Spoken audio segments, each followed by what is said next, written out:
பத்திரிகையாளர் திரு முக்தார் அவர்கள் வந்து ஒரு போஸ்ட் போட்டிருக்காரு. என்னன்னா, பத்திரிக்கையாளர்னு சொல்லி அதை கட் பண்ணிட்டு வேற ஏதாவது கூட ஏதாவது சேர்த்துக்குன்னா சேர்த்துக்க.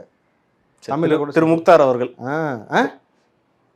இப்பதானே சொன்னார். வடிவேல் காமெடி சொல்றேன். வடிவேல் காமெடி வேறு பண்ணாதீங்க சார். அதி அலி, ஆமா அலி, பத்திரிகையாளர் அலி, திருவலி. அப்புறமா நான் நெறியாளராக நான் கேட்டுக்கிறேன் சார். திரு முக்தார் அவர்கள் ஒரு அப்படி கேட்டு பதில் சொல்லுவாங்க. போயா முக்தார் அவர்கள் ஒரு போஸ்ட் போட்டிருக்காரு. அதில் வந்து விரைவில் அப்படின்னு ஒரு போஸ்ட் போட்டிருக்காரு. அதில் வந்து பின்னாடி திரு விஜய் அவர்கள் ஒரு ஃபோட்டோ இருக்குது. அதில் வந்து பார்த்தீங்கன்னா அவருக்கு முடியே இல்லாத மாதிரி ஒரு ஒரு ஒரு நல்லா இல்லை அந்த ஃபோட்டோ. அதை எப்படி பார்க்குறீங்க? தரங்கட்ட வேலை தானே செய்வான்.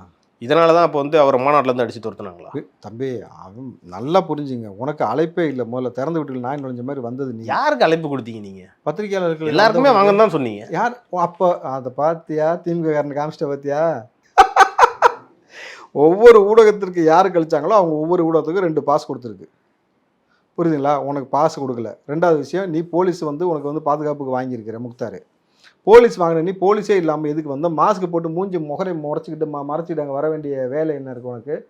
இன்றைக்கு ஊடக நெறின்று நீங்கள் சொல்கிறீங்க ஊடக வேலைன்னு. யாராவது ஒருத்தரை வந்து கேவலமாக ஒவ்வொரு விஷயத்த வந்து பொய்யா சொல்லி சித்தரித்து ஒரு விஷயத்த செய்கிறாங்கனாக்கா அது வந்து முக்தாருக்கு ரொம்ப பொருத்தமான ஒரு விஷயம். பின்னைக்கு எஸ்வி சேகரோடு இருக்கிற மாதிரி பேட்டி காட்டுற மாதிரி போட்டுட்டு மேலே ஒரு ஃபோட்டோ, தளபதி விஜய் அவர்கள் முடி இல்லாமல் வழுக்கத்தலையாக இருக்கிற மாதிரி நீ போட்டு வைக்கிற.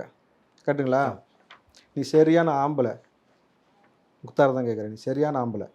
அதே மாதிரி ஸ்டாலினை போட்டுருவியா?